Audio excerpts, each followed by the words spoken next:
जे महाराज साहेब जे आहेत की कोल्हापूरचे आहेत का वारसदार खरे आहेत का हे सुद्धा कुठेतरी दत्तक झालेले आहेत. खरे वारसदार नाही.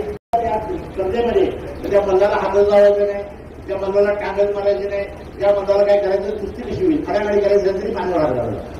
आणि मग हा मान्यवर हात घालायला झाला तर तुमचं गादीचा आपला गाडा काय अशी गोष्ट टांगावा करतो आम्ही हळूहळू घेतलीच करतोय. पण मला या निमित्तानं सांगितलं पाहिजे आता जे महाराज साहेब जे आहेत की कोल्हापूरचे आहेत का वारसदार खरे आहेत का हे सुद्धा कुठेतरी दत्तक झालेले आहेत. खरे वारसदार नाही.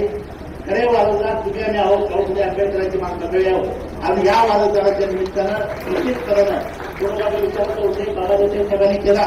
माझे वडील पहिल्यापासून सदाशिवराव मंडळी यांनी आयुष्यभर कोणाला विचारलं अण्णाने जपला. कारण शाहू महाराजांची भूमी आहे. छत्रपती राजर्षी शाहू महाराजांनी आपल्याला पुरोगामी विचार शिकवला, समतेचा विचार शिकवला.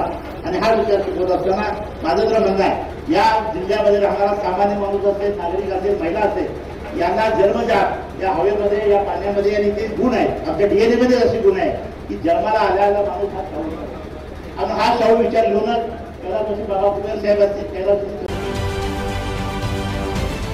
राजकारणातील प्रत्येक अचूक बातमीचे सर्वात आधी अपडेट्स मिळवण्यासाठी सरकारनामाच्या सर्व सोशल मीडिया प्लॅटफॉर्मला लाईक, फॉलो आणि सबस्क्राईब करा. तसंच सर्व नोटिफिकेशनसाठी बेल आयकॉन प्रेस करायला विसरू नका.